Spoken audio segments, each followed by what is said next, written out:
Do I need to move a little bit more to the side, I guess? If you put the lolly in the waifu tier, we will have problems. Okay, I need to change the tier then. Because I actually do like one of the lollies a lot. Not because of the lolly, but because she comes with the chatbot. I think you know who I'm talking about already. What are we gonna be doing today? Now that we've gone through... now that we've gone through pretty much all the story, all the character stories that I found. I don't know if there might be a few more hidden that I need to unlock, but I've done everything I could in this game. Now only thing I can do is grind artifacts and wait for the next update. One thing I will say about this game is compared to Genshin, I think the characters are much more fun to me, at least. I prefer the characters of this game a lot more to the Genshin characters. And I think that has to do with how much the storytelling is improved in this game. We are going to do a tier list.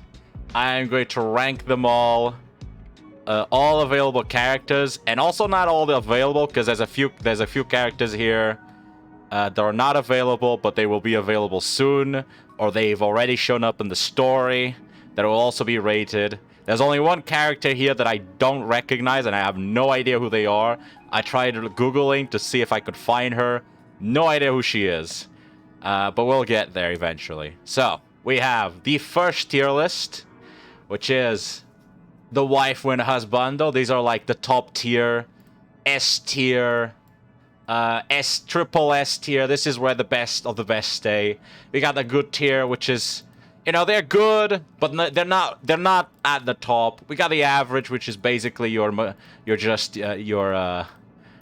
stereotypical characters that you kind of expect in the story. Then you got your meh, which are characters that I don't think were particularly that good. And then you got a trash, Burn with Fire, which is please just get rid of them. They were a mistake.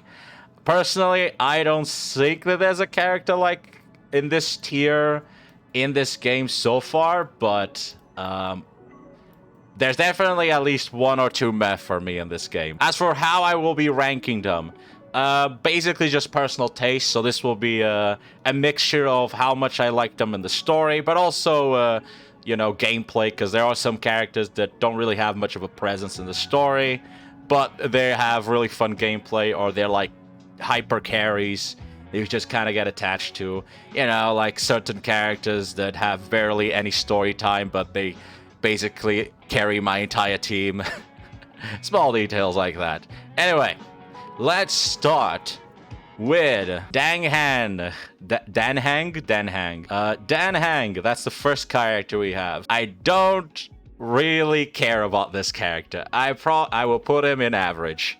Oh wait, I moved this. I shouldn't have moved it. Danhang, I will put him in average. I don't care about this character at all.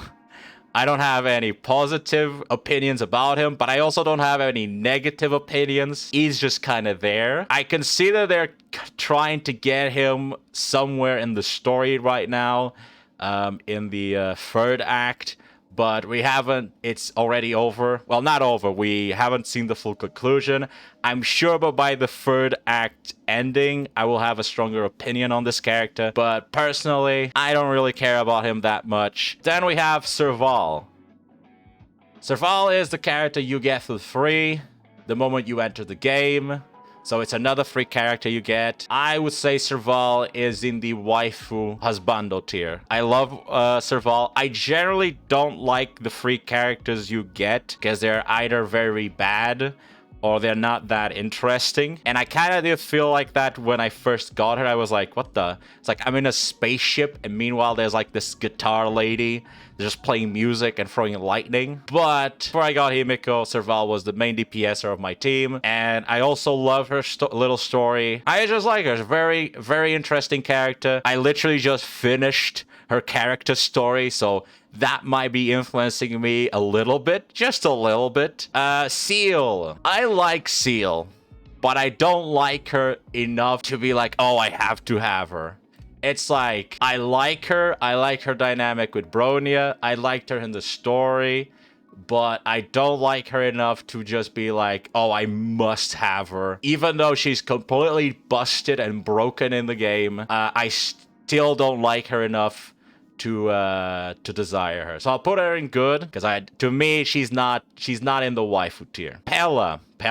Is it Pella? I'll be honest. Pella to me is just meh. She was basically non-existent in the story. There's no character story. There's no side quests with her. There's not really much happening with her. She's just kind of there. Moving on to Asla.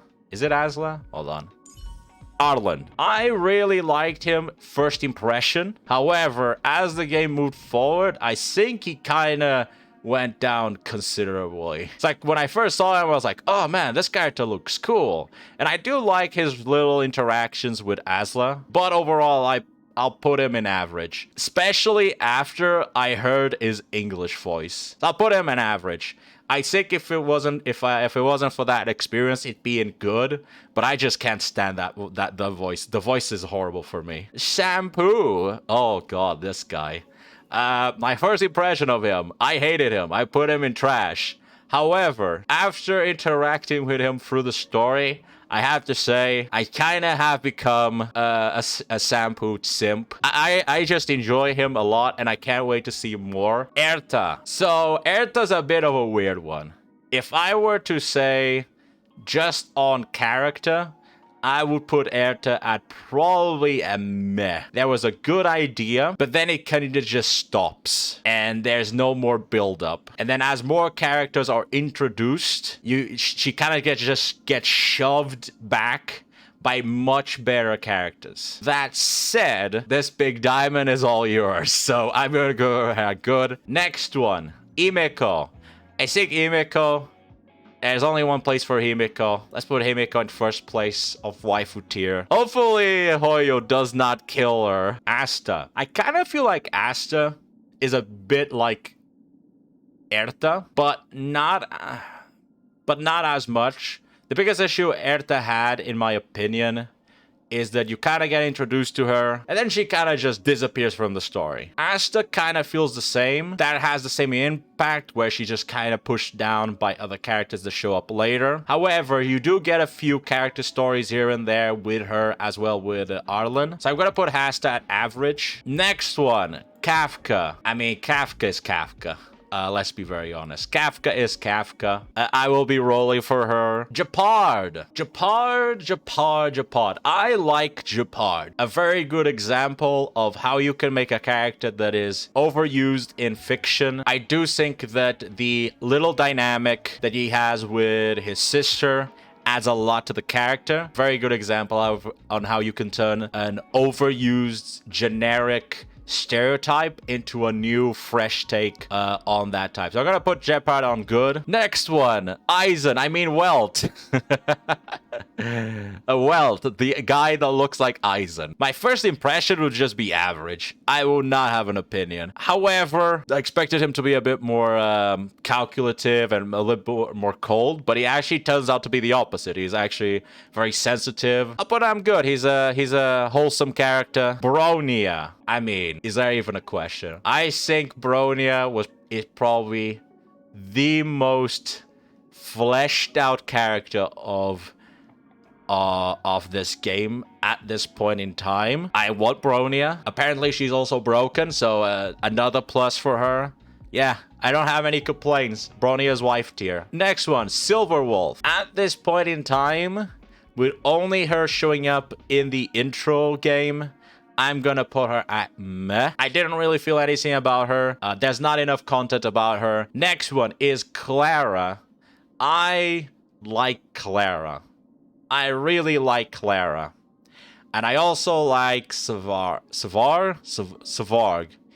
Robodad. Moving on to Natasha. Natasha caught me off guard. I thought Natasha was just going to be your normal, average, stereotypical, goody two-shoe healer that every fantasy game has. And then you get to her character story. I really enjoyed Natasha's story. Next one, March 7. I say that March 7 deserves. There's a lot of things that I like about her, and there's a lot of stuff that I don't like about her. I'll put her in good overall, though. No, high average. She's close to good. I think that she has some character flaws. So my biggest strife with March 7 is that she is very clearly a Paimon ripoff. She's very clearly the developer's attempt to make another Paimon that is less annoying, which they did achieve. However, in the third act, she is unbearable. And I actually think it's because Dan Hang is not there to counter her excessive behavior, and instead we have Welt who enables her behavior. She is very annoying in the third act. She says stuff that just pisses me off, and because of that, I'm gonna put her an average. The best example of that is actually found in the second arc. This is spoilers if you haven't played the second arc. The moment after you kill the boss, Bronia is devastated. She is crying. She is very clearly disturbed, and Mach is like, well, that's a good job. What do we do next? And it's like, what the what is this nonsense? Why is Mach out of nowhere just being this, like, piece of shit? And I know why she's being like this. This is Paimon behavior all over again. It's just the developers, the person writing is like, March 7 is the new Paimon. So we have to give her lines that are Paimon-like. And this is what you get. You get March 7 just being an absolute piece of shit in one of the best moments in the story, just ruining the moment. It's like, what? It's like, nah. You know what? After saying all this, I'm gonna put her at meh. No. Stop doing Paimon. Paimon is a mistake. Genshin Impact would be 1,000 times better if they killed Paimon. Kinke? The gacha character. The character that has a gacha mechanic inside the gacha game. I would say overall, meh. I'd say my reaction to her is meh. My opinion might change once the third act is complete. But right now, King K, I'd put it at meh. I don't really care about her. I'm not really I don't like RNG in my turn-based combat. It's also kind of the reason why I don't use Asta. Tingyun. Let's go with that. If I'm butchering these names, I'm sorry. I do not know how to say them. Honest opinion, disappointment. I like Fox girls. I really do. But I felt that she was so just meh as a character. Still to now, I cannot tell you what her personality is like. Now again, this may change after the third act is complete, but as of the 1.0 version of the game, I would say that she is average.